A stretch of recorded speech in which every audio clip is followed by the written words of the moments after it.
She gave her heart to the man the world worshipped, only to learn that the deepest betrayal was standing beside her all along.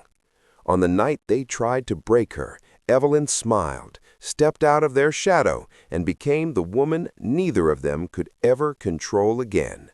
When I Stepped Out of Your Shadow. Chapter 1. A Play on the Red Carpet.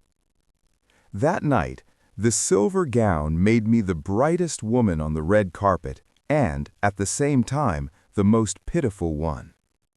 Chloe pulled up the zipper at my back herself while I stood in front of the mirror.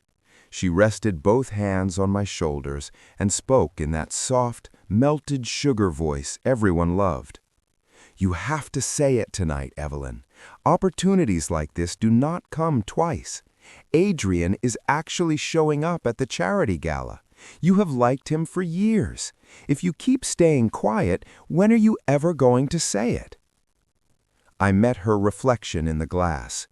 Chloe was 4 years younger than I was, pretty, lively, the kind of girl who could brighten a room by merely standing still in it. Ever since we were children, she had always been the one people liked more. Our relatives adored her because she knew how to charm them. Her friends loved her because she knew how to become the center of any crowd. And our parents, they cherished her as if she were the only gentle thing our house had ever produced. I was different. I was the one who stood behind everyone else, cleaning up, correcting mistakes, calculating losses, filling the empty places.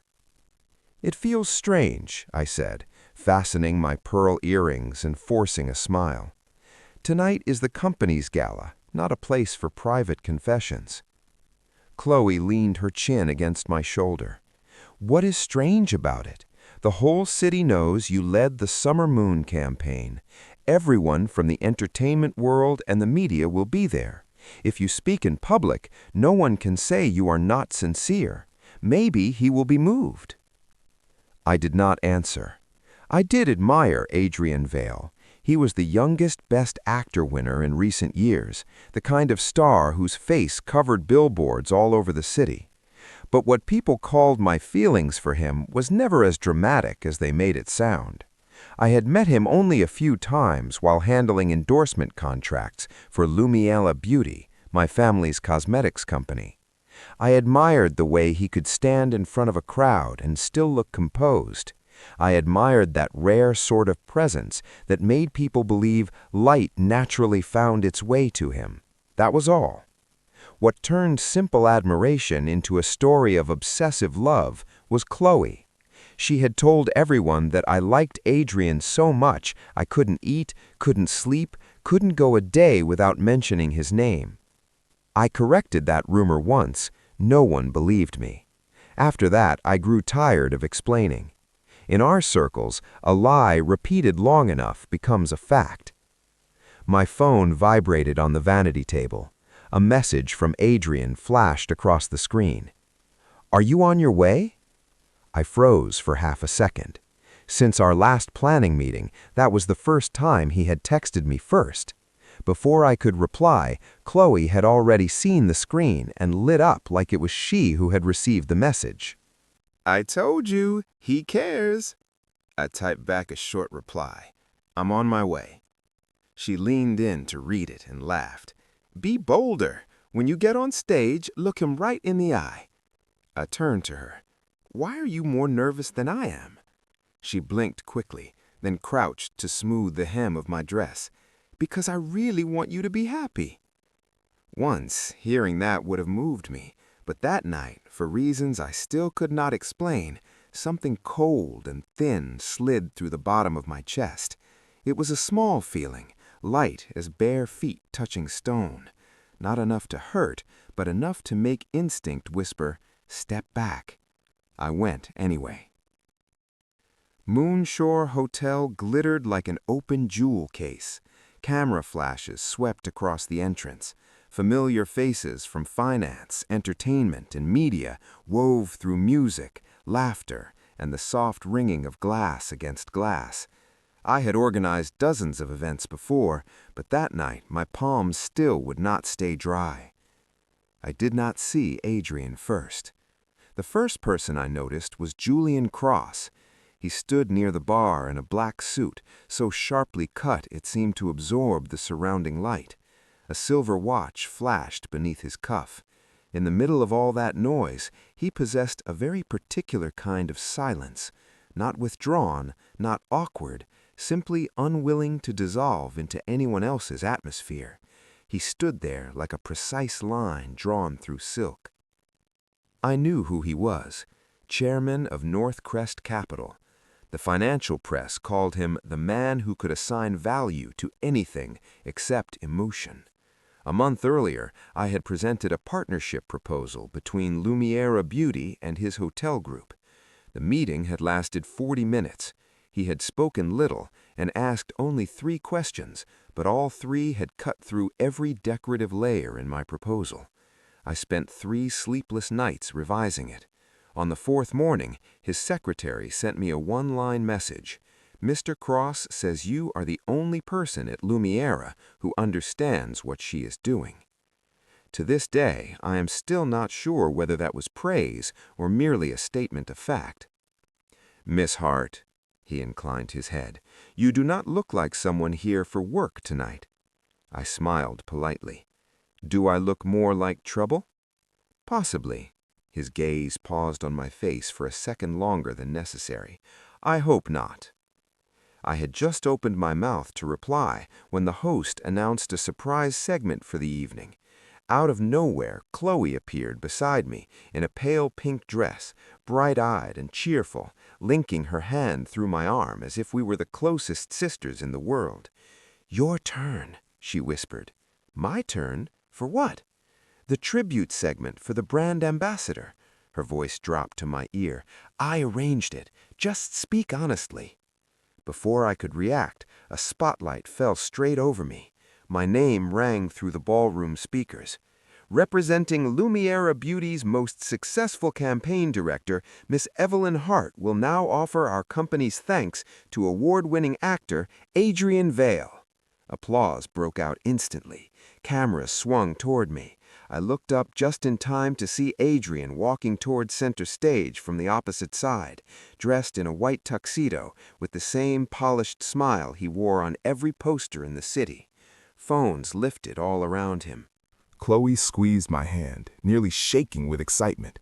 "This is your chance!" It felt as though someone had shoved me into the middle of a river already moving too fast. Light, sound, lenses, curious faces, everything rushed together.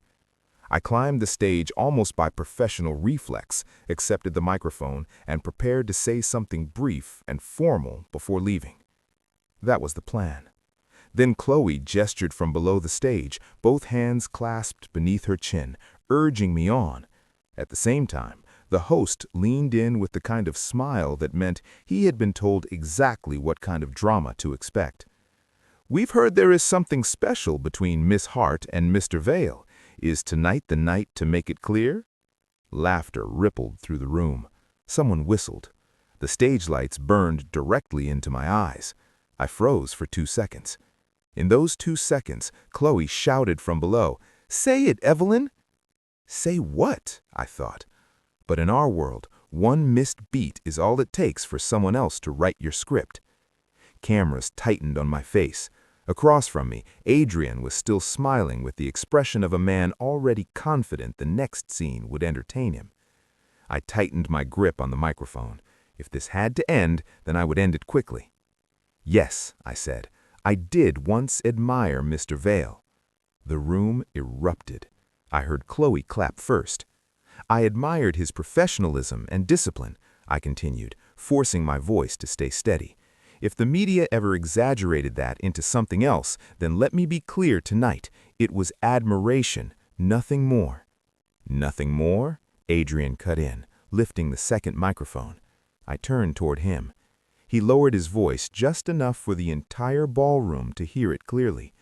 "Miss Hart, are you sure? I thought you came on stage to say something different." A wave of light laughter moved through the audience. Cold climbed the back of my neck. Adrian stepped half a pace closer.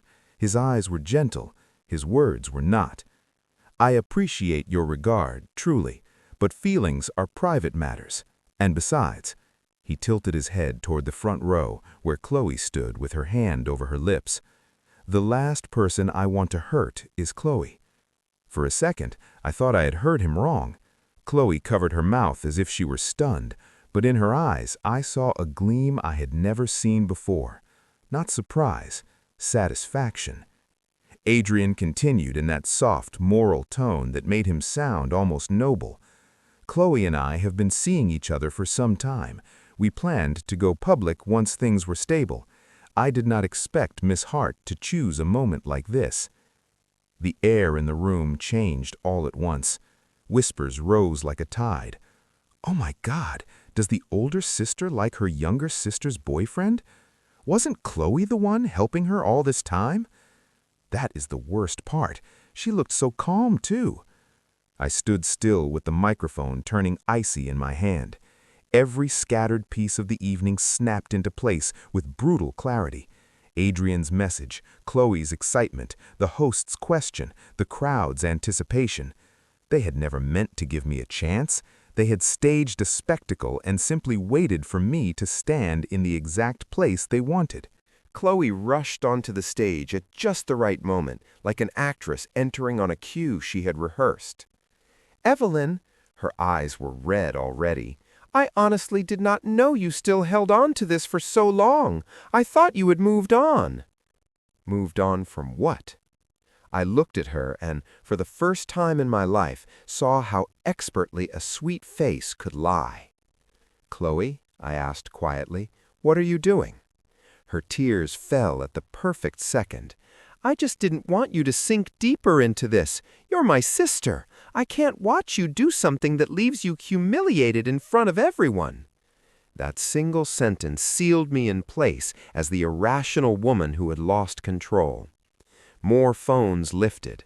The media smelled scandal the way hounds catch a trail. Flashes popped non-stop. Somewhere in the room I heard reporters calling my name. I wanted to laugh. My face would not move.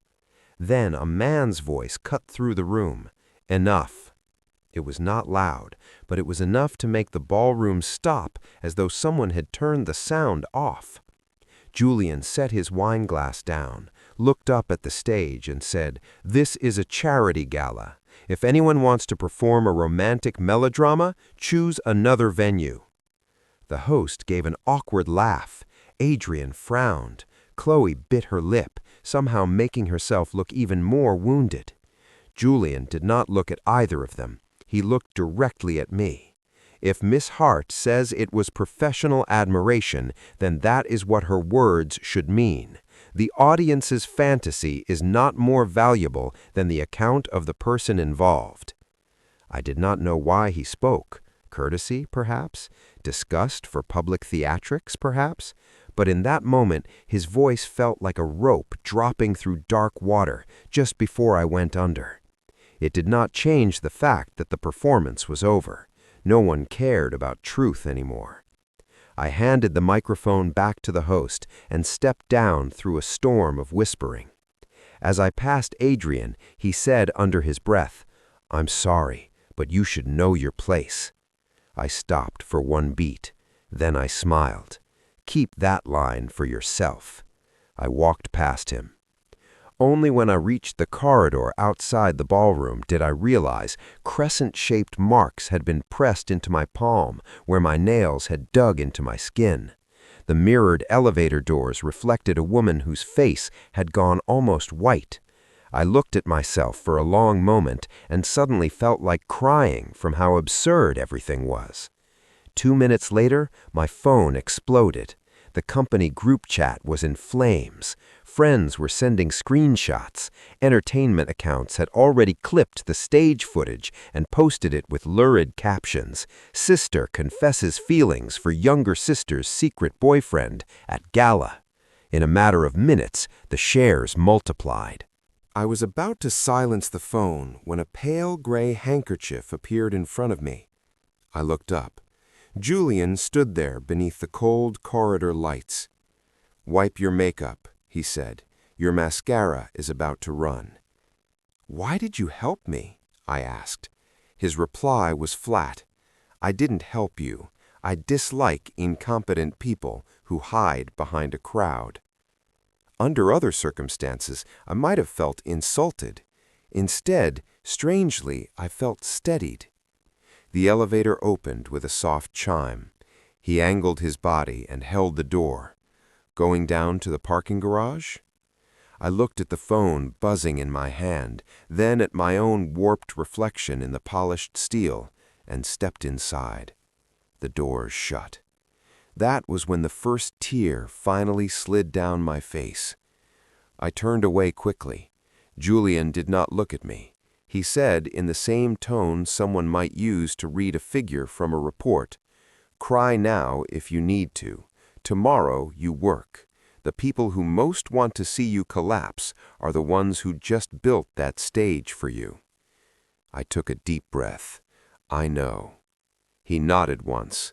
"Knowing is not enough. You have to make them regret choosing the wrong opponent." The elevator opened to the basement level. I wiped away the last trace of tears and lifted my head to look at him. For the first time that night, I was fully awake. The show on stage was over. What came next, I would write myself. Chapter 2. The Storm After the Spotlight. The next morning, I woke to the doorbell ringing so hard it felt like someone was trying to break the wall down. My head ached as if a hammer were striking from the inside out. I had barely slept. After leaving the hotel, I had sat in my car for nearly 40 minutes in the underground garage, watching clips of myself spread across social platforms. Every new version was crueler than the last. Some accounts paired the video with tragic music. Others narrated the story as if they had grown up in my house. One called me a toxic older sister. Another mocked me for wanting both love and fame. A third suggested Adrian and Chloe should stay far away from a woman like me. I read until I started laughing. Apparently, all it took was a clip shorter than 2 minutes to tear a carefully lived life into scraps. The doorbell rang again. I opened the door and heard my mother before I fully saw her face. "You can still sleep?" She walked into my apartment without waiting to be invited, heavy perfume filling the already stale air. My father came in behind her, and Chloe followed after them in a baseball cap and a face mask, looking like a fragile victim forced to sneak outside to escape public attention, while I was the source of that suffering. "The topic has been #1 since last night." My mother dropped her phone onto the coffee table. The headline burning across the screen read, "Older Sister Confesses Feelings, Exposes Younger Sister's Secret Relationship." How do you explain this? I leaned against the door, still in my sleep clothes. I don't have anything to explain to you. You watched what happened on that stage. That is exactly why we are here, she pointed at me. And you still want to deny it? Half the city saw you admit you had feelings for Adrian. Chloe is your sister. What kind of older sister behaves without boundaries? I looked at my father. Do you think the same? He avoided my eyes before answering in a grave, measured tone. You've been under a lot of pressure, but choosing the company's gala to talk about personal feelings was emotional. Emotional. The word made something bitter and almost funny rise in my throat. For years, I had built budgets, designed strategy, handled press disasters, and dragged campaigns back onto the rails when other people knocked them off. Whenever Lumiera had a problem, they came to me. Whenever there was credit to receive, they turned to Chloe. And now, after one orchestrated push on stage, I had become the emotional woman. Dad, I asked carefully, who proposed that segment? He said nothing. I turned to Chloe. Who told the host to ask that question? Who tipped off the entertainment accounts in advance? And how long have you and Adrian been together? She lowered her mask, revealing eyes already prepared to shine with tears. Are you accusing me? I'm asking you. Adrian and I, she bit her lip, we were only getting to know each other. It wasn't official, so we didn't want to go public too early. I never thought you'd react like that." "React like what?" "Please stop making this harder." Her voice trembled. "All my life, you've always given me what I liked. I thought you cared about me. Last night, when you stood on that stage, I tried to save some dignity for you." I stared at her. There are moments when someone lies so brazenly that your mind cannot immediately argue back because it is too busy absorbing the shamelessness of the lie itself. "Save my dignity?" I repeated. My mother cut in immediately. "If Chloe hadn't handled it on the spot, do you think online outrage just disappears with a few words? She was trying to help you." Help me? I sat down on the sofa, suddenly exhausted. "If you're here to scold me, you've done enough. If you're here to deal with the crisis, then talk to me like adults." My mother was thrown off for a second by how calm I sounded. My father cleared his throat and took the armchair opposite me. "The board is meeting this afternoon," he said. "Legal and advertising partners have already started calling. The brand image has been affected. For the time being, you will step back from all public-facing work and remain at home." I raised my head. "So I am suspended." "It's temporary," he said, but he did not look directly at me. "And Chloe?" "Chloe has the public's sympathy right now," my mother answered quickly. "This is the worst time for her to disappear. Lumiera's next campaign is already in motion. She'll take over your communication responsibilities." I laughed out loud. There it was. "Save my dignity?" I repeated. My mother cut in immediately. "If Chloe hadn't handled it on the spot, do you think online outrage just disappears with a few words? She was trying to help you." Help me? I sat down on the sofa, suddenly exhausted. "If you're here to scold me, you've done enough. If you're here to deal with the crisis, then talk to me like adults." My mother was thrown off for a second by how calm I sounded. My father cleared his throat and took the armchair opposite me. "The board is meeting this afternoon," he said. "Legal and advertising partners have already started calling. The brand image has been affected. For the time being, you will step back from all public-facing work and remain at home." I raised my head. "So I am suspended." "It's temporary," he said, but he did not look directly at me. "And Chloe?" "Chloe has the public's sympathy right now," my mother answered quickly. "This is the worst time for her to disappear. Lumiera's next campaign is already in motion. She'll take over your communication responsibilities." I laughed out loud. There it was. One scandal, one push, one night at the top of the trending charts, and the seat I had built for 7 years was handed to someone else as neatly as changing a tablecloth. "You've planned this beautifully," I said, standing up. "If I'm a public relations risk, then I'll resign and make it easier for everyone." "What nonsense are you talking about?" my mother snapped. My father frowned. "Evelyn, don't act on emotion." "I'm not emotional," I said, looking at him. "For the first time, I'm simply clear." Chloe crossed the room and took my hand. Her fingers were soft and cold, like a prop prepared for a scene. "I really didn't want this to happen. If you apologize publicly, Adrian and I can help clarify things. I'll tell everyone you were only overwhelmed in the moment." I pulled my hand away. "What exactly am I apologizing for?" I asked. "For exposing our private relationship," her voice lowered, "for making the public think I was fighting with my own sister." I had believed my anger had already reached its limit. It had not. "When did it start?" I asked. "You and Adrian." She hesitated only a second. "About 6 months." 6 months. That was exactly when she had started telling everyone I was in love with Adrian. She was the one who had once slipped 2 tickets for his film premiere into my hand, saying, "Go, maybe you'll finally get a photo with your idol." I had been too busy dealing with a corporate mess to go. She had even looked disappointed on my behalf. So that was what I had all been, a side story she had been feeding and grooming until the right moment to slaughter it. "Get out," I said. My mother bristled, assuming I meant her, but I was looking directly at Chloe. "You, get out." Chloe blinked rapidly and clutched on our mother's arm. "I knew it! You hate me!" I nodded. "Yes, right now I do." The room fell silent. My father got to his feet. "Evelyn!" "I'm not touching her. I'm not screaming at her." My voice dropped lower. "But I don't want her in my home for one more second." Eventually, they left. My mother threw a trail of bitter words over her shoulder.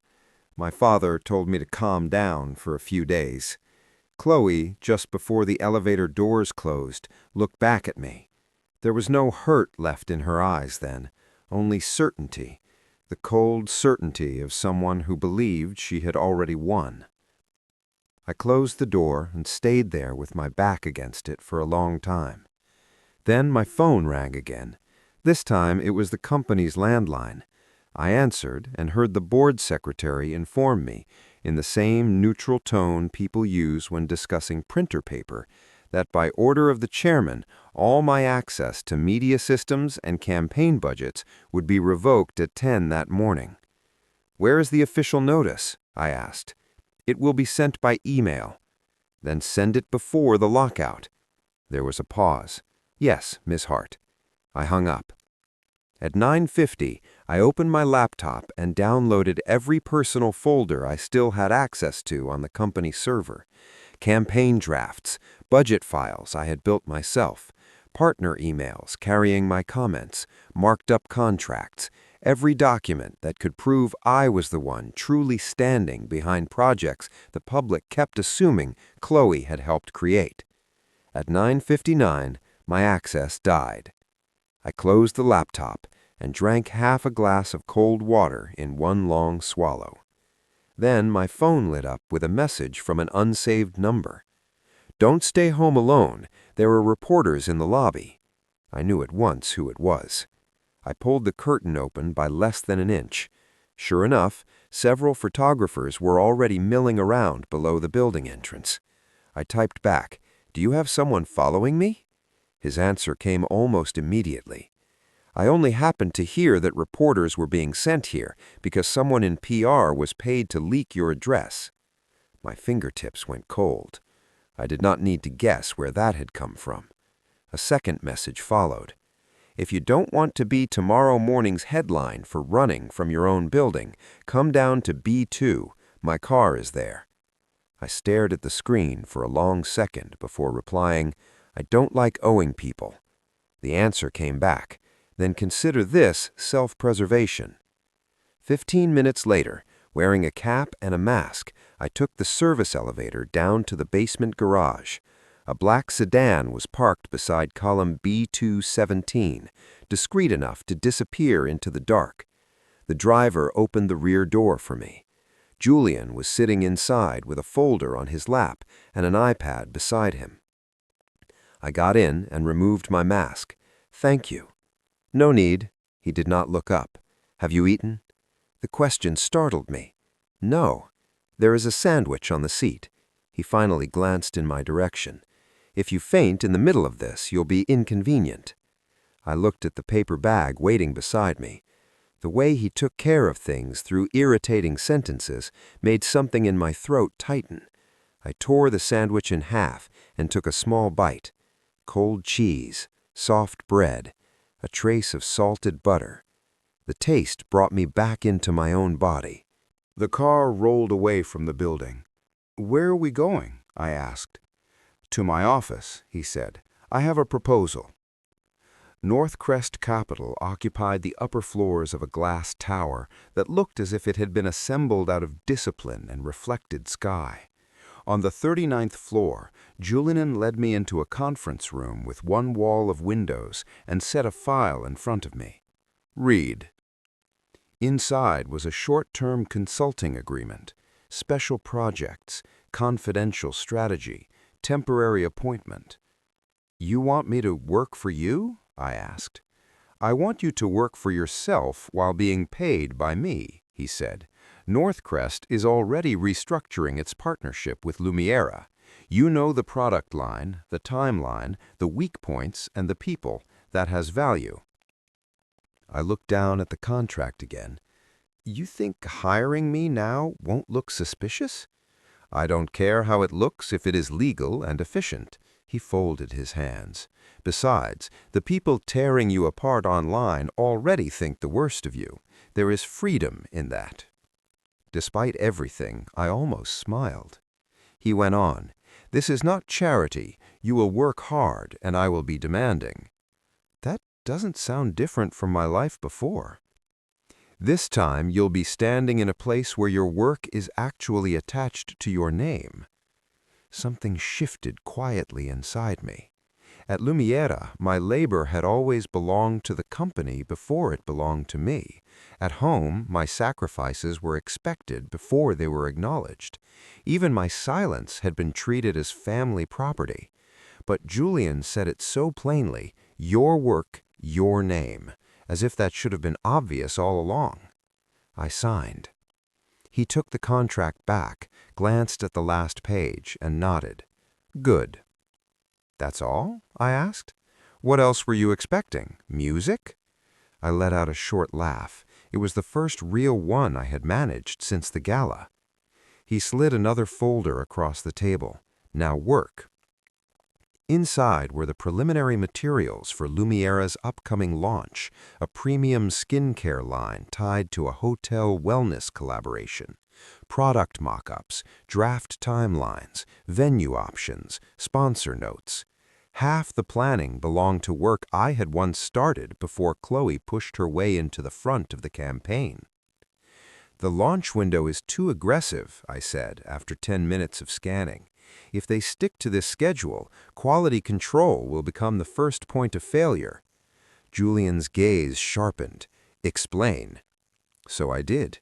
I walked him through factory capacity, overlap across 3 active campaigns, pressure on testing cycles, bottlenecks in approval, and the kind of cosmetic instability that looks minor in an internal report until 100,000 units hit the market.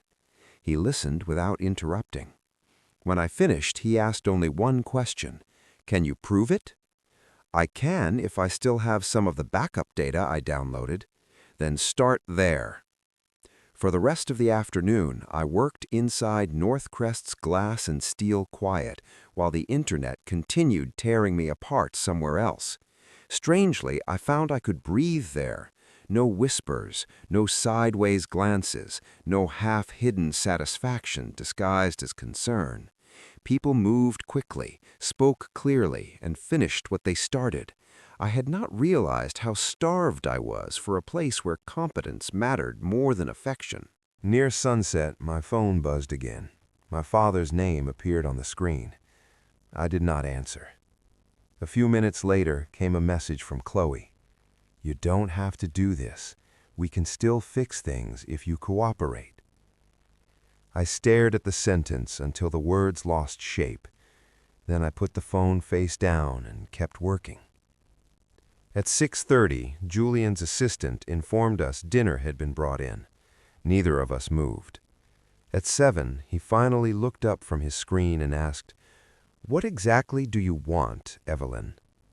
The question stopped me. "Revenge?" he added. "I want the truth where everyone can see it," I said slowly. "And I want what belongs to me to stop being treated like something borrowable." He studied me for a moment. "That answer is better than revenge." "Would you have hired me if I said revenge?" "Probably," he said, "but I would have trusted you less." I leaned back in my chair and let out a long breath. Through the windows, the city lights had begun to appear one by one. When I finally left that night, reporters were still trying to chase the scandal. My mother had called 3 more times. My father had sent one formal message asking me to consider the wider impact on the family. Adrian's team had released a carefully worded statement asking the public to respect privacy. Chloe had posted a black and white photo of her hand resting over a bouquet with the caption, "Some wounds should be handled gently." I turned my phone off. In the lobby, Julian was waiting for his car. "You can still back out," he said, "of the contract, of the project, of all of this." I looked at the revolving doors, at the reflected city beyond them, at my own tired face in the glass. "No," I said. He gave one brief nod. "Good. Tomorrow morning, 9 o'clock. If you're late, I won't be understanding." I almost told him I had spent years being earlier than everyone else and still arriving second in my own life. Instead, I said, "I'll be on time." Back in my apartment, I stood in the dark without turning on the lights. The apartment felt different, as if the person who had walked out for the gala had not come back, and I was only someone wearing her outline. Maybe that was true. Maybe the woman who still believed patience could earn fairness had already disappeared on that stage. And if she had, perhaps that was not the worst thing in the world. Chapter 3. The Hand Behind the Draft.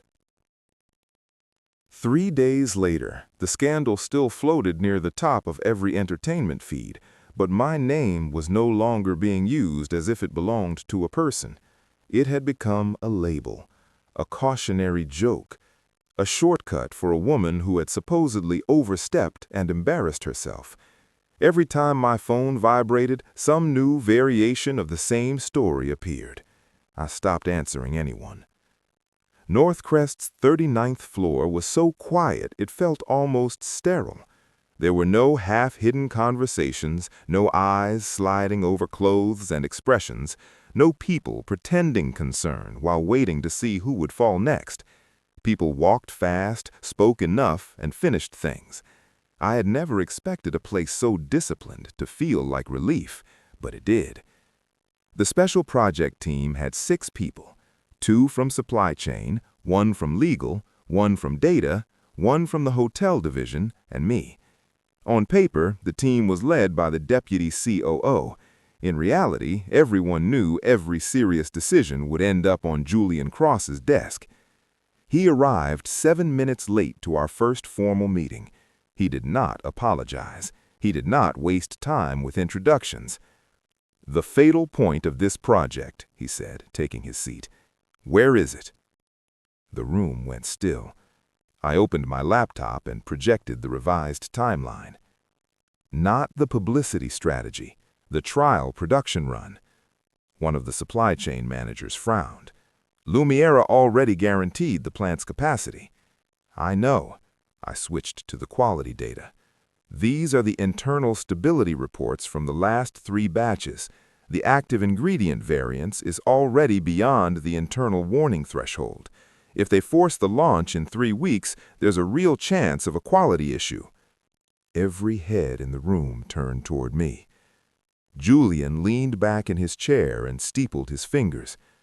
"Where did you get those numbers?" "From the backup I downloaded before my access was revoked. Lumiera's factory is overloaded.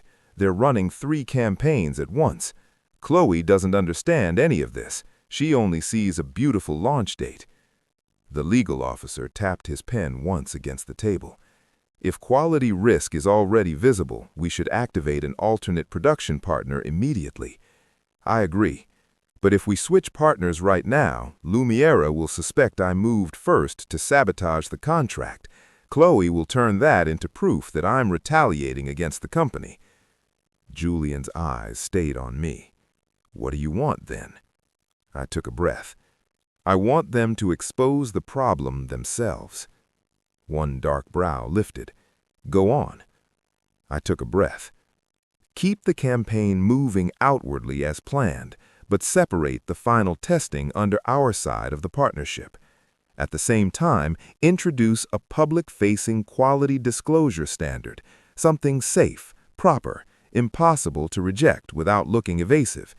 If Lumiera keeps forcing the schedule, the real numbers will surface on their own." Silence held for several seconds. Then Julian said, "Approved." One word. But that one word felt like someone had quietly set my spine back into place. At Lumiera, every idea I brought forward had to pass through 3 layers of suspicion, 2 rounds of someone else's edits, and 1 coat of decorative paint before it was allowed to exist. At Northcrest, if the logic held, the idea moved. After the meeting, Julian's secretary asked me to step into his office. The room was large, clean, and almost severe. No family photos, no excess decoration. A black bookshelf, gray wood, glass walls looking down toward the river. Even his office seemed incapable of tolerating anything outside order. He stood by the window reading the strategy notes I had just presented. "I thought you'd spend at least a week grieving your own misfortune," he said without looking up. "Instead, on day 3, you're already asking how to strip a partner's mask off." I sat across from his desk. I'd surprised myself, too. Maybe getting cornered makes people clearer. "Don't dramatize." He set the papers down. "You haven't reached the end of the road. You've only been shoved out of a place you were used to." "For someone who spent her whole life standing behind other people," I said, "being shoved out still hurts." He was silent for a moment. I thought perhaps I had said too much. Then he walked to his desk, opened a drawer, and placed a thin file in front of me. "Look." It was a media tracking report on my scandal over the past 3 days. Every article, every video, every large account that had amplified the story first was marked with timestamps, source paths, spread rates, and even the agencies connected to the earliest pushes. I turned a few pages. My pulse began to pound. "Someone coordinated this," I said. "More than one group." He sat down opposite me. "One from Adrian's fan networks, one from a media agency that previously worked with Lumiera." I stared at the agency name. Chloe had fought to bring that exact company into this year's campaign planning, insisting they were excellent at trend capture. "You had all this traced already?" I asked. "I don't like working with partners that smell rotten," Julian said. "Since you signed here, this stopped being merely personal. Anything that can affect the project deserves scrutiny." I closed the file slowly. "If I sue?" "You can," his answer came at once. "But if you sue now, the scandal lasts longer, and we still don't have a complete enough chain to prove manipulation cleanly. If you're going to strike, strike when they're at their highest point." I looked down at my fingers. "You talk about this like a deal." "It is a deal." His voice stayed level. "The only difference is that the asset being mispriced is you." My throat tightened unexpectedly. Not from comfort, from something colder and somehow more shocking. This was the first time in years someone had described my situation without sentiment and still managed to validate it. I laughed softly to cover the feeling.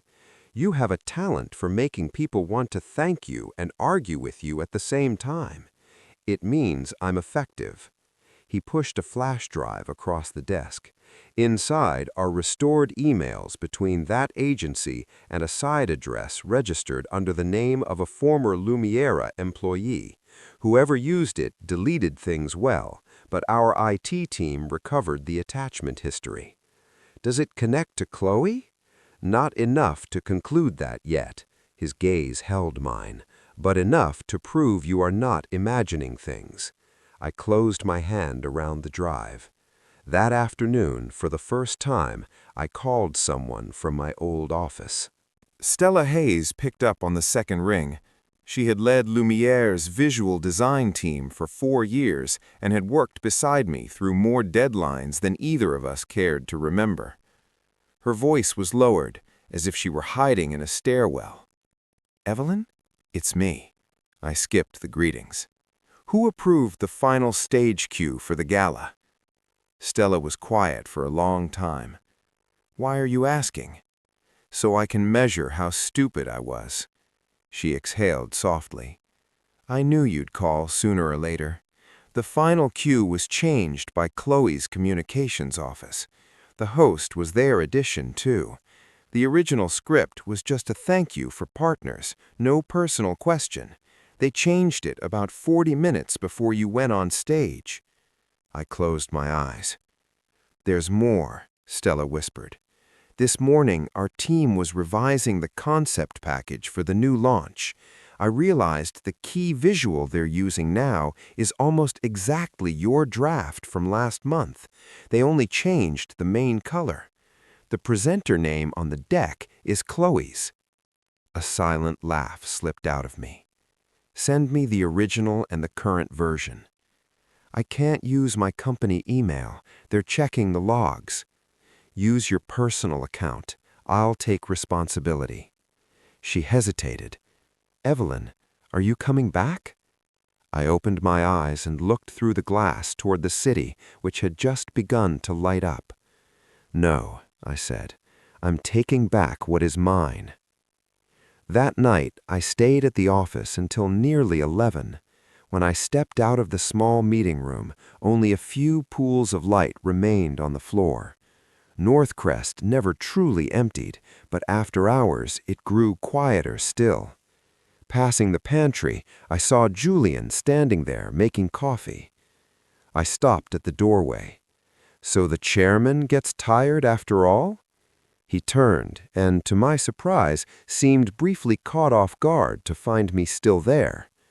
That line would be better coming from me. I prefer finishing before I leave. I took a seat at the high counter. Besides, fewer people call me the jealous older sister after dark. Instead of handing me coffee, he set a cup of warm water in front of me. I want coffee, I said. You already sleep badly. No reason to ensure you look drowned tomorrow morning. I wrapped both hands around the paper cup.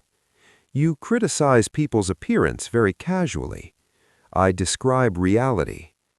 Under the pantry's softer yellow light, his face looked less severe than usual. Only then did I notice the shadows under his own eyes. Julian Cross seemed like a man who never permitted himself the smallest degree of slack, not even when no one was watching. Do you always work like this? I asked. Like what? Still in the office at 11 and back the next morning like nothing happened?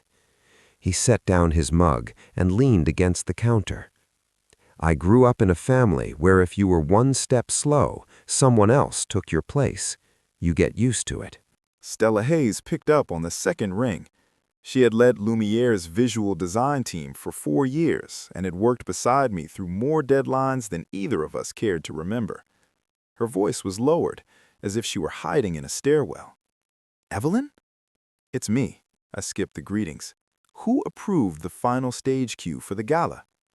Stella was quiet for a long time. Why are you asking? So I can measure how stupid I was. She exhaled softly. I knew you'd call sooner or later. The final cue was changed by Chloe's communications office. The host was their addition, too. The original script was just a thank you for partners, no personal question.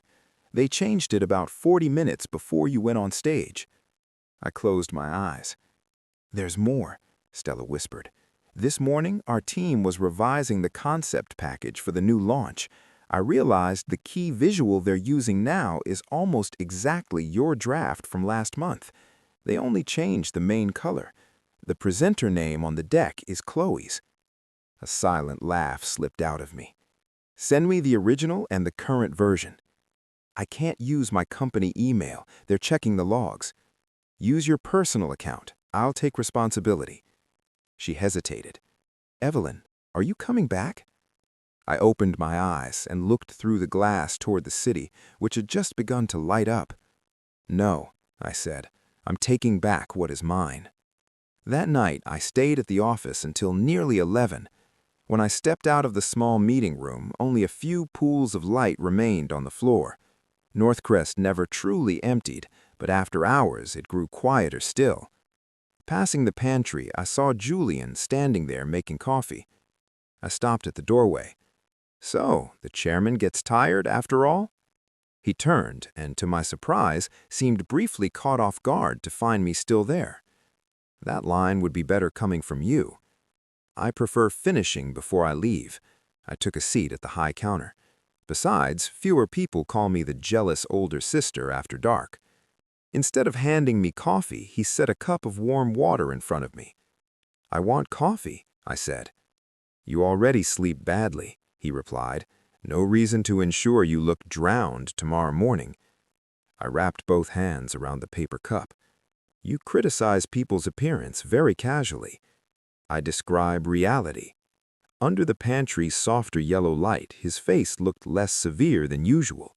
Only then did I notice the shadows under his own eyes. Julian Cross seemed like a man who never permitted himself the smallest degree of slack, not even when no one was watching. Do you always work like this? I asked. Like what? Still in the office at 11 and back the next morning like... I looked at him. Do you have a younger sister, too? A half-brother, he said, more irritating than a younger sister. That made me laugh before I could stop myself. The corner of his mouth moved very slightly, enough for me to know he hadn't hated the question. We stood in silence for a while. Then I turned the cup between my palms and said, Can I ask you something? If you hadn't spoken at the gala, what do you think would have happened to me? Julian watched me for a few seconds. Exactly what is happening now. Very confident. No, he shook his head once. Because someone like you doesn't break from one public humiliation. You only break if you keep believing people who never deserved your trust. I lowered my eyes to the faint movement of the water inside the cup. Maybe it was the late hour. Maybe it was the fact that in this building, no one expected me to stay gentle, agreeable, endlessly understanding. Whatever the reason, I said something I had never admitted aloud before. When I was a child, I thought if I was good enough, my parents would finally notice. Later, I grew up and still thought the same thing.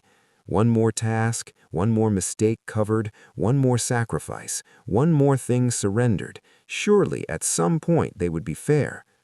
The worst part of the gala wasn't Adrian or the internet. It was watching my parents walk into my apartment the next morning and ask why I had made Chloe lose face. You still expect something from them, he said. I used to, I corrected. Now I'm not sure. Julian rested one hand on the back of the chair opposite mine. Family is what makes people confuse debt with affection. Once those two blur together, you lose every time. I lifted my head. You say that like you've lost before. He didn't answer. At that moment, my phone vibrated with an incoming file from Stella. I opened it. 2 designs sat side by side on the screen. On the left, my original draft for the hotel skincare launch. Cool, blue-green light curving across the frame like liquid through glass. On the right, the official concept Chloe had just presented internally at Lumiere. The same design, dressed in champagne gold instead of jade, every important detail intact. On the notes page after that, someone had removed my file name from the visible title, but forgotten to wipe the metadata hidden in the final design layer. The evidence was almost absurdly clear. What is it? Julian asked. I turned the screen toward him. His eyes darkened by a degree. Thieves usually share one weakness. They get used to taking. They don't know how to create. I closed the laptop. Strangely, a deep calm settled over me. I want them to keep using it. You want them to keep using it? He asked. Why? Because if I accuse Chloe of stealing now, it might become an argument inside a design team. I held his gaze. But if she walks that stolen concept in front of investors, media, and partners, then the slap will actually land. This time, his smile was more visible. Good, he said. You're finally starting to sound like the person I hired. I leaned back and felt something inside me lighten for the first time in days. Outside the window, the city was fully lit. Somewhere out there, Chloe was probably still basking in public sympathy. Adrian was likely meeting with his PR team, preparing his next line of defense. My parents were probably still telling themselves they were simply managing a temporary family crisis. What none of them understood was that I had lost more than a title or a reputation on that gala stage. I had lost the last soft, obedient piece of myself. And sometimes that turns out to be the best gift your enemies can accidentally give you. Chapter 4. The Safe Key and the Will. A week after the scandal, the internet had already begun doing what it always does. Yesterday, you were the center of the universe. Today, you were an old meme. Public attention moved on with cruel efficiency. But beneath Lumiere's surface, the real turbulence had only begun.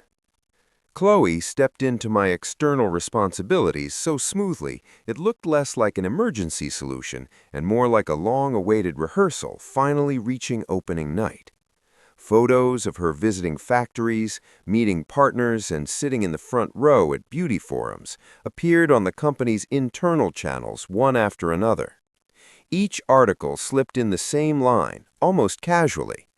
In a difficult season for the company, young executive Chloe Hart continues to carry Lumiere forward with grace. I read those during lunch and felt less angry than amused. If I had once been called her shadow, she was now trying very hard to stand on top of that shadow so she could look taller. The problem was that Northcrest's partnership project would not let her remain comfortable in the role. On the 10th day, the newest trial batch report landed on our table. The active instability variance had climbed another 2.3%. At the same time, the data team discovered that Lumiere's marketing division had kept the original launch timeline and had even accelerated it by 4 days to take the market conversation before competitors. "This isn't bold," the legal officer said during the emergency meeting. "It's self-destruction." I looked at the dense charts covering the large screen and pressed my lips into a thin line. Chloe wants a beautiful public win. She won't stop. Julian's eyes turned toward me. "So what do you intend to do?" "I want to wait for one more move." I opened the internal memo Stella had secretly sent me the night before. They just finalized the launch concept package using the visuals she stole from me. Venue, Moonshore Hotel, top ballroom. Guest list, investors, media, influencers, and several overseas brands. "In other words," Julian said, "your sister plans to save both her reputation and her position using stolen work." Not just that, I enlarged the note at the bottom. "Adrian is attending as a special guest. She wants to leverage the public sympathy around their quiet relationship to drive discussion." Julian went still in that way he did when his patience thinned. Idiotic display. I folded my arms. The more afraid people are of losing what they're holding, the more desperately they perform control. The deputy COO asked, "Do we stop the event?" "Not yet," I said, "but I need to see someone." That someone was Mr. Grant, the lawyer who had once served as my grandmother's legal advisor. I had not met with him in 2 years, partly because I had been too busy, mostly because after my grandmother died, the old house on Hawthorne Lane was sealed pending estate review, and I never found the courage to go back. She had been the only person in the family who looked at me as if I stood on equal ground, not like the eldest daughter who was therefore expected to understand, surrender, and endure. Whenever I thought of her, I remembered the thin warmth of her hands on my head and the gentle sentence she used to say. "You do not need to live in a way that keeps other people comfortable." I hadn't fully understood it then. Now I did. On Friday afternoon, I drove to Mr. Grant's office. He had aged, but his gaze was still direct. After a few preliminary words, he opened his desk drawer and placed an old yellow envelope in front of me. "I suspected you would come sooner or later because of your family," he said. "This should have been given to you earlier." I frowned. "What is it?" A copy of your grandmother's will and the trust addendum attached to it. My chest tightened. A trust? He nodded. Before her death, your grandmother placed part of her personal shares in Lumiera and the old house into a trust. The primary beneficiary is you. However, she set conditions. You would gain full control at 28, or sooner if the board engaged in conduct that seriously harmed your lawful interests. I sat there motionless. Why didn't my father tell me? I asked at last. Mr. Grant looked at me for a long moment. I asked him that same question 2 years ago. He handed me a second set of documents. Inside were private board minutes from after my grandmother's death, along with loan appendices showing that the shares connected to the trust had been used as indirect backing for factory expansion financing. My father's signature was there, the company seal, initials from legal representatives, everything. Is this legal? My voice sounded rough even to me. It's on the edge, he said, but if it can be shown that the board deliberately concealed your rights or used trust-related assets without informed consent from the beneficiary, you can file a civil action and seek a restructuring of governance rights. I stared at the papers. For 2 years, I had worked myself half to death to keep Lumiera stable, thinking I was preserving my father's company, honoring my grandmother's efforts, proving my worth. I had not known that part of the company had, from the beginning, already been mine. No one had told me. No one had reminded me. No one had given me the right to choose. You may take all of this, Mr. Grant said quietly, but let me offer one warning. If you decide to use it decisively. Half measures will only get you swallowed again. I left his office carrying the files in my arms and feeling almost numb. The evening sky outside was gray as ash. I sat in my car by the curb for a long time, watching people move past. I didn't cry, I didn't tremble.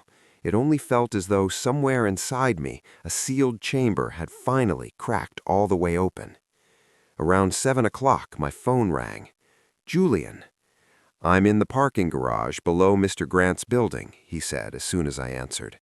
My assistant told me you'd been upstairs for more than 2 hours. I gave a faint, disbelieving laugh. You really do monitor me closely. I monitor variables that matter to the project, he said. Then, after a beat, come down. 5 minutes later, he knocked on my car window. I lowered it. The overhead garage lights carved his face into clean planes of shadow and white. Get out of the car, he said. I'm fine. I know, his tone was calm. You still look like someone who might drive into a wall. I couldn't argue with that. I got out and followed him to his own car parked in the far corner. The driver had been dismissed already. Inside the closed, quiet space, my defenses loosened more than I wanted them to. What happened? He asked. I handed him the file. He read quickly. The longer he read, the colder he became. Your father used assets tied to your beneficiary rights as collateral without telling you, he said at last, and then suspended you from the company. Yes. Does Chloe know? I don't know. I leaned my head against the seat. And after everything else, I'm not sure it matters. Silence stretched for a moment. What are you going to do? He asked. I looked straight ahead through the windshield. The garage lights blurred against the glass. I thought leaving Lumiera would be enough, I said. Walk away, stand on my own, cut ties, let that be the end of it. But if they've already taken what belongs to me and still expect silence, then silence is just surrendering the rest. Good, Julian said. I turned toward him. You're not going to ask if I'm hurt? Hurt is obvious, he met my eyes. I don't like asking questions when everyone already knows the answer. I laughed despite myself, then kept laughing until my eyes started to sting. You're terrible at comforting people. And you only accept comfort when it sounds pleasant? I honestly don't know anymore. He took a bottle of water from the center console and handed it to me. Drink. My fingers shook a little as I unscrewed the cap. "In 15 minutes there is a small planning meeting at Moonshore," he said. "Lumiera's event producer wants to change the stage layout because your sister requested an LED wall and a couple interview area with Adrian. I was going to send someone else. Now I think you should hear it yourself." I looked at him. "You want me to go there tonight?" "I want you to see the board clearly," he said. "Enemies who enjoy displaying their victory always reveal more than they mean to." I tightened my hand around the bottle. "I might run into my father." "Then look him in the eye," Julian replied. "From now on, the people in debt are the ones who should feel ashamed." Something burned sharply behind my nose. His car rose out of the garage and merged into the evening traffic. When we reached Moonshore, we took a private elevator to the event floor. The ballroom was still half built. Rigging, lights, sound checks, temporary partitions. Yet the skeleton of the concept was already obvious. My concept. Chloe's stolen version of it. I stood in the middle of the cavernous room as the event producer walked us through the layout with enthusiasm. A light corridor at the entrance, a glass arc in the center to mimic a drop of serum, and at the far end of the stage, 2 ivory chairs positioned for an interview segment with the inspiring couple. Inspiring couple. I laughed out loud, and he faltered. "Is there an issue, Miss Hart?" he asked carefully. "I was only thinking how unfortunate it is when the person who designed something like this doesn't get named." Julian glanced at me, and for a fraction of a second I saw approval in his eyes. We made a full circuit and took note of everything. Near the end, my father arrived with Chloe and several senior managers. He saw me from a distance and stopped short. Chloe recovered first. She smiled in that gentle, luminous way she had perfected years ago and walked toward me. "So you're still interested in the company's launch?" "Of course I am. A lot of people's work is in this room." Her gaze flicked to Julian and sharpened for an instant. "Chairman Cross is here too. How embarrassing, letting you see our family in conflict." Julian answered before I could. "I only care about work efficiency. Your family issues are irrelevant to me." Chloe's expression tightened, but the smile returned quickly. "That's a relief. I would hate for anyone to think I was trying to take Evelyn's place." I looked at her. "You don't need to worry about me misunderstanding you. I understand very clearly." My father stepped in, lowering his voice. "Evelyn, outside, now." I followed him into the empty hallway outside the ballroom. At the far end, the dark glass reflected us like strangers dressed in business clothes. "What are you doing here?" he demanded. "Working. With Northcrest?" "Yes." He exhaled sharply. "Do you understand how this looks?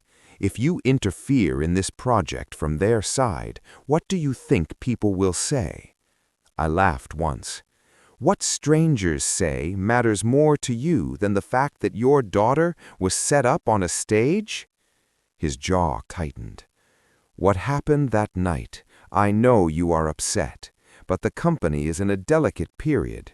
I couldn't let a personal scandal destroy everything." "A personal scandal?" I repeated. "Or a trap prepared to push me out of my position?" He said nothing. I looked at him for a long moment. "You knew about grandmother's will, didn't you?" Color changed in his face.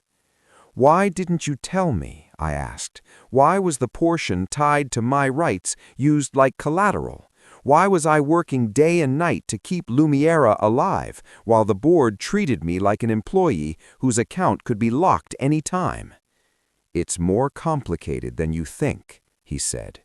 "Yes," I replied, "it is, because none of it was accidental. It was a choice." He looked suddenly older, not in years, but in wear. "Your grandmother left a lot of constraints behind. The company needed expansion. If we didn't seize the opportunity, we'd have been swallowed.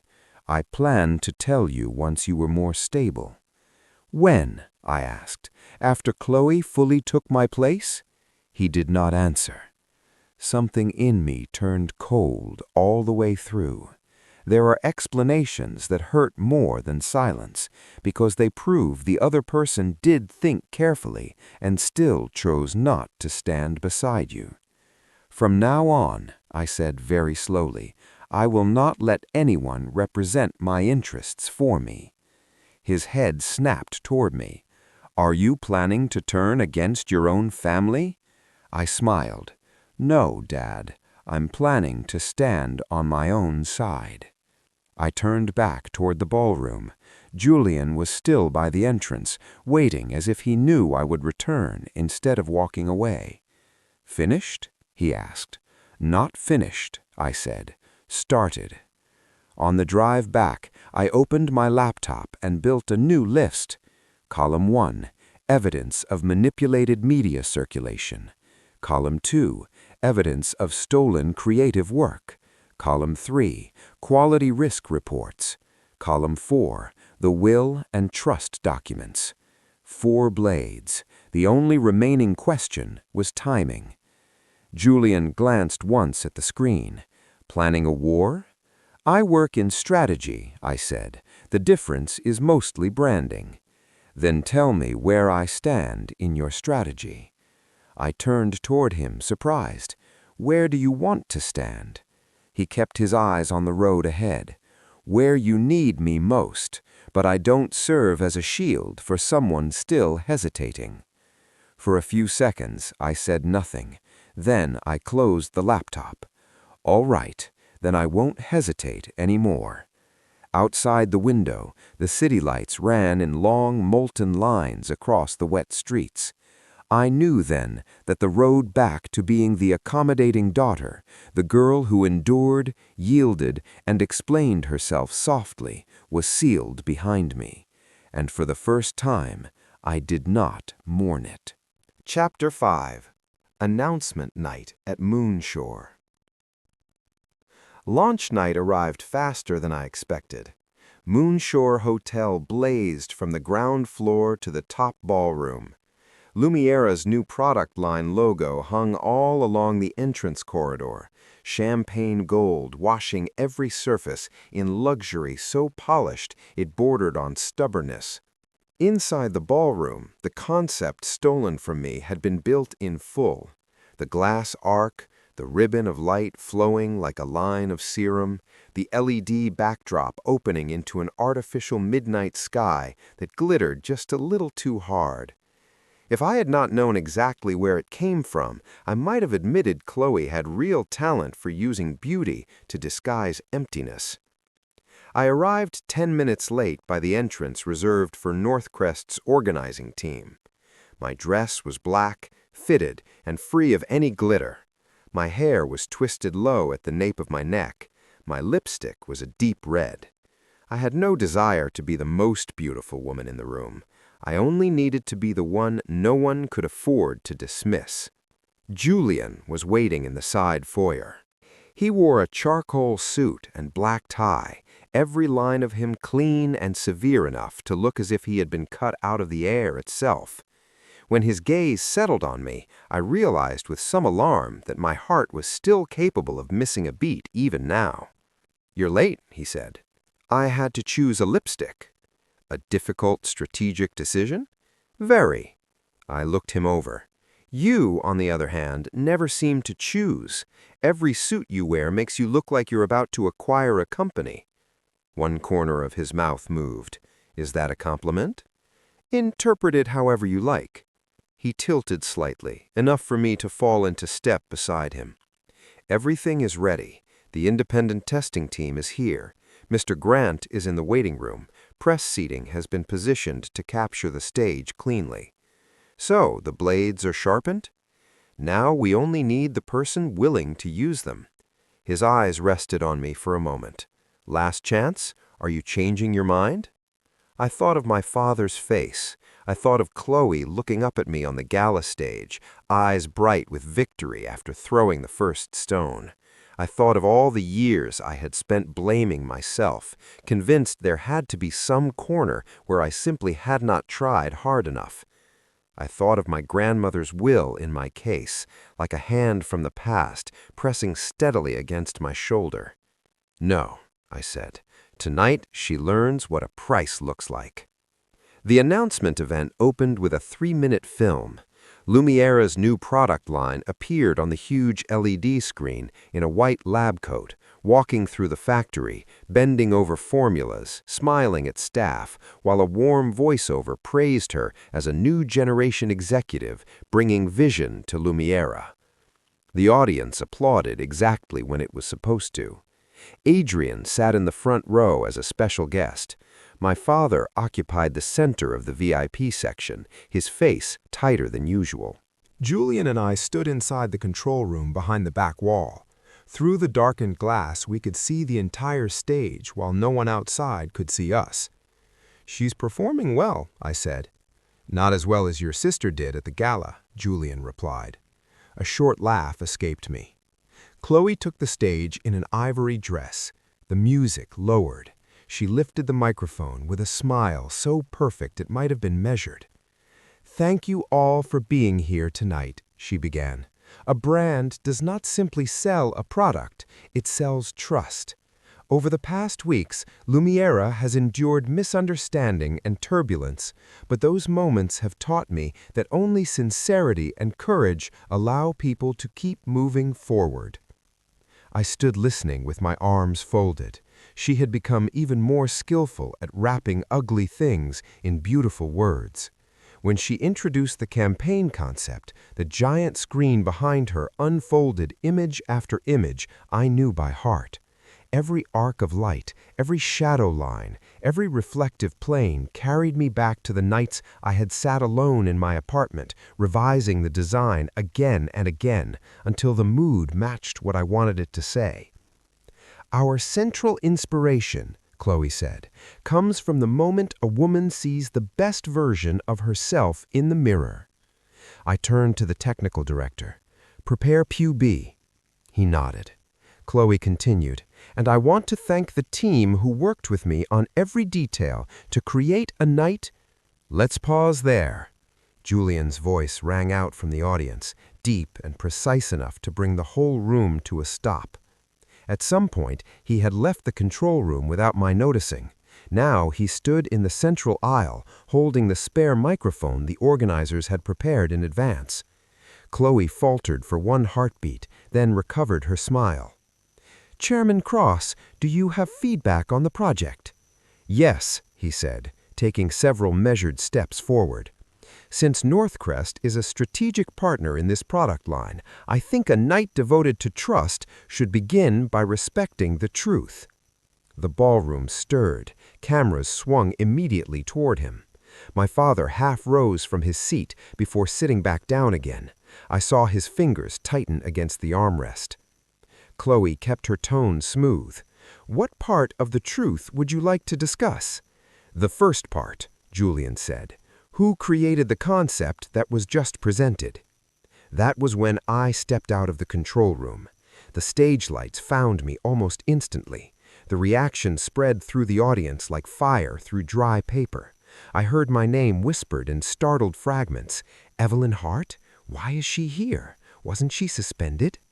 I walked onto the stage and stopped less than an arm's length from Chloe. The last time I had stood under lights, cameras, and the weight of a room full of eyes, I had felt pushed there.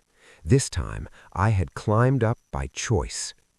"This concept is mine," I said. My voice was steady, it surprised even me. The original draft was completed on the 12th of last month and sent through the internal project thread. The metadata, layer history, and design confirmation emails all remain intact. Behind us, the LED screen switched to QB. My original draft appeared beside Chloe's stolen version. In the lower corner, my original file name glowed clear and undeniable. A wave of shocked murmurs broke across the room. Chloe went pale. "Evelyn, what are you doing? This is the company's launch." "I know," I said, turning to look at her. "That's exactly why I chose tonight, so the people who should know can finally see." She tightened her grip on the microphone.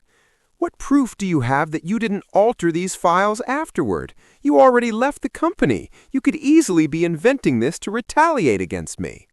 I have proof. I nodded to the technical director again. The screen changed. Email exchanges with Stella, edit histories, system logs from before my account was locked. Each piece appeared in clean sequence. And if you'd like, I also have witnesses. From the section reserved for staff, Stella rose and came forward, pale but steady. She held the microphone in both hands. "The original concept was Evelyn's," she said. "Our design team only made revisions after Miss Chloe Hart's instructions. We raised concerns about the overlap, but those concerns were dismissed." The room grew louder. Flashes began to burst rapidly.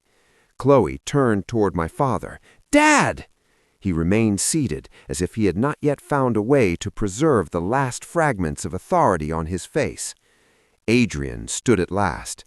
The host handed him a microphone, and he smiled with that faint, expensive calm he had always worn so well.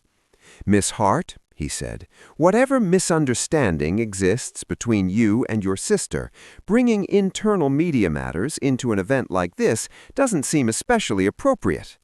I looked at him, and for the first time saw with complete clarity that the elegance and decency everyone admired in him were merely a very costly wrapper around cowardice. "Don't rush," I said. "Your part is next." His expression tightened. I turned back toward the audience. I used to believe that if I worked hard enough, the truth would eventually speak for itself. The last week taught me something else. If you stay silent, other people will use that silence to rewrite the whole story. I signaled again.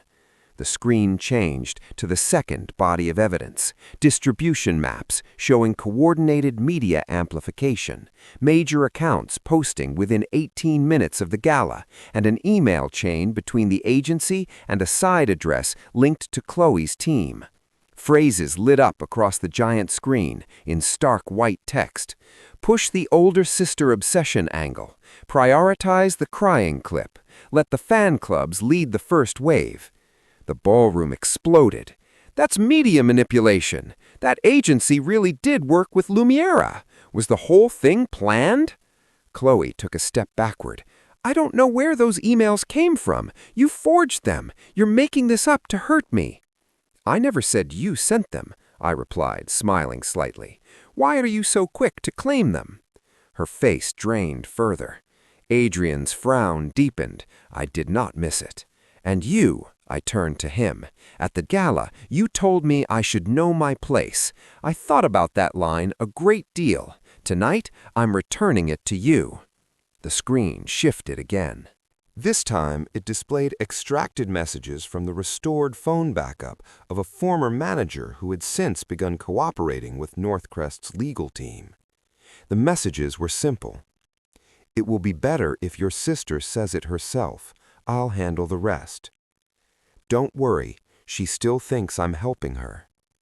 The sound in the room changed. It was not just shock anymore. It was recognition. Adrian stepped forward as if to grab the microphone from my hand, but Julian moved between us before he could touch me. He did not raise his voice. He did not need to. One clean shift of his body was enough. "Keep your distance," Julian said. "This is slander," Adrian snapped. "Anyone can fake messages." "Excellent. Then digital forensics can review everything. My legal team has time." That landed like a hammer blow. Adrian went silent.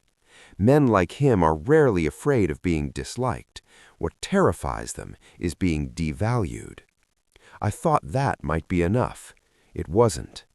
I reached into my bag and took out the final file. "There is one more matter," I said, turning toward the VIP section. "This one is not about media. It is about my legal rights within Lumiera." The murmurs swelled again. "I have now received a copy of my grandmother's will and the trust addendum she established before her death," I said clearly. "According to those documents, a portion of her shares and related assets were placed into trust with me as beneficiary. For the past 2 years, however, Lumiera's board failed to fully disclose that to me and used those related assets to support expansion financing without my knowledge or consent. My father shot to his feet. "Evelyn, stop this right now." I looked at him. There was no longer any pain in me that belonged to a daughter begging to be chosen, only the stillness of a woman who had finally accepted that blood does not automatically deserve obedience. "I've stopped long enough," I said. "Tonight, before partners, media, and legal representatives, I am formally declaring that I will request an independent audit and a review of governance rights at Lumiera. I am not surrendering my share anymore." The room seemed to boil. Chloe nearly shouted into her microphone, "Have you lost your mind? Do you want to destroy this family?" I turned to her. "You're wrong," I said, very softly and very clearly. "Our family started breaking the moment you looked up at that stage, saw me standing there, and still chose to clap."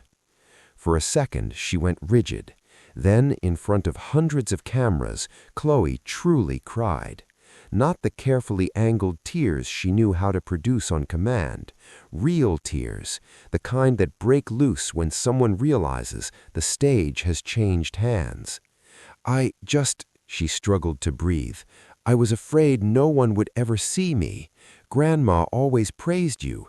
Dad trusted you with everything important. Every time people talked about Lumiera, they said your name. No matter what I did, I always felt like I was behind you." I went still. For the first time in years, I saw one honest fragment inside her, but only one. "I stood behind you for years, Chloe, and it still wasn't enough for you." She had no answer. Below the stage, the press had but forgotten any remaining manners. Questions were thrown from every side. Some reporters shouted my name. Others called for Adrian. Someone demanded a response from my father. Camera lights flashed directly into his ashen face. In the middle of the uproar, Julian took the microphone from my hand. "This announcement event ends here," he said. "All relevant materials will be handed over to legal counsel and the audit team. Northcrest is suspending all cooperation with Lumiera on this project until full transparency is established. Thank you." It was brief, controlled, final. That was the kind of authority he carried, the sort that could split a boardroom in half with only a few sentences. Then he turned to me. "Let's go." This time, I did not resist. We moved through the side foyer, down a quieter hallway behind the ballroom, and out onto a private high-floor balcony. Night air struck my face, cool and clean. The city below was bright and distant. The noise inside the ballroom was trapped behind the thick glass, reduced to something like a faraway tide. I rested my hands on the railing and inhaled deeply. "This feels strange," I said after a while. "I thought I'd feel happier." "You're exhausted," Julian said, standing beside me. "Not too close, not far either." "I just tore my entire family open in front of everyone." "No," he said, looking out over the city. "You pulled down the curtain they hung in front of other people's eyes." I said nothing. Wind loosened a few strands of hair by my ear. After the explosion, all that remained inside me was a huge, emptied space, light and painful at the same time. "What Chloe said," I spoke slowly. "Part of it was true. She always felt she was behind me." Julian turned toward me. "Do you feel guilty?" "I don't know." I gave a tired, crooked smile. "Maybe just sad. If she wanted to be seen, she could have stepped out on her own. Why did she have to step on me?"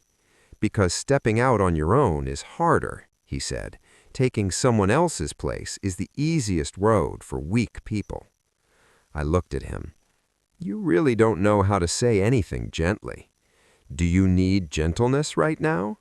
I opened my mouth and then closed it again. A few seconds later, I answered honestly, "Maybe I do." His gaze softened in a way I had almost never seen. "Then listen carefully," he said. "You did well tonight, not because you defeated them, because you finally stopped standing with people who hurt you." I looked at him. All at once, the tension that had held me upright for days began to drain away, revealing how deeply tired I really was. "When did you start standing on my side?" I asked. He did not answer right away. He looked toward the river, where the city's light trembled on the water like a strip of dark metal. "From that first meeting at Lumiera," he said at last. "Everyone else in the room was watching the slides. You were the only one willing to say the ugly number out loud. Someone like you should never have been buried in a place that used your work and hid your name." My heart tightened. "I thought you only saw me as useful." Useful was the beginning, not the end. His eyes returned to mine. Wind moved around us in a long, quiet breath. I do not remember whether I stepped closer first or whether he lifted his hand to touch my cheek. I only remembered the stillness of the moment. It was nothing like the noise of a stage, nothing like the violence of headlines. It was just a light, steady touch, as though he were asking a question without speaking it yet. "May I kiss you?" he asked finally. I smiled, my eyes still stinging from wind and aftermath. "That might be the most polite thing you've ever said to me. Answer me." "I thought you disliked questions with obvious answers. For you, I need to hear it." I looked up at him. Under the vast city sky, after all the calculation, betrayal, humiliation, and fracture, one simple thing became clear to me. The man standing beside me did not want to take my stage. He only wanted to make sure that when I stepped into the light, no one would be able to push me down again. "Yes," I said. His kiss was not fierce.